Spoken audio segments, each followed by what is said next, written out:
I recently finished my tabletop CNC and I wanted to test it out a little bit more. I had this slab sitting on the side of my house and it seemed like it would work pretty well for like a cutting board or something. It does have that crack that's gonna have to be filled with epoxy though. After taking my first couple of passes with the router, I realized it's just about bottomed out. So I'm gonna use my 3/4 inch blocks to stack it up a little taller.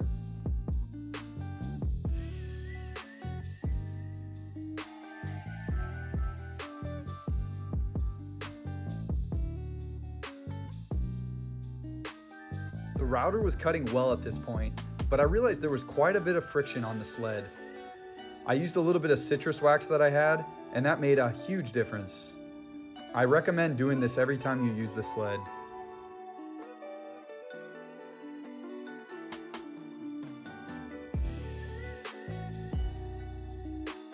Before I move too far along on the top, I want to make sure the bottom is nice and flat.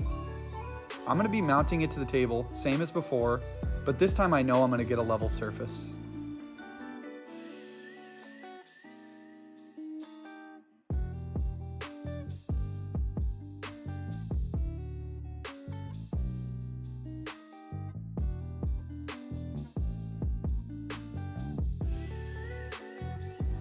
You can see the chips coming out of the router are a lot lighter now.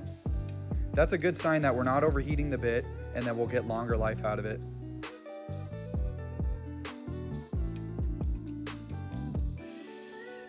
Now that the slab is roughed out, the next step is going to be filling it with epoxy.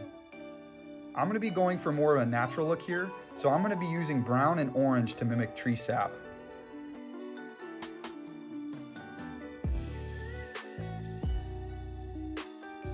I let the epoxy cure for a few days and now I'm ready to set up my sled again. My workbench isn't perfectly flat though, so I need to use these shims to make sure everything is level.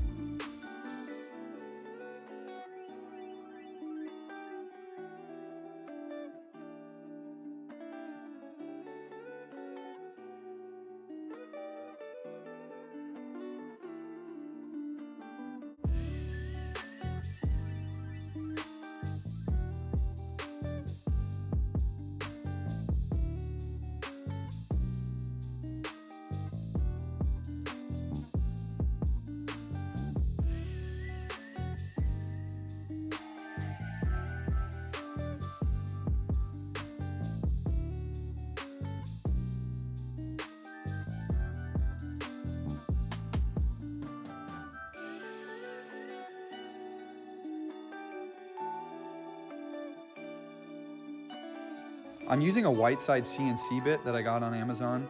I'll put the link in the description. It's a 1/4 inch shank, which isn't ideal for this, but it definitely gets the job done.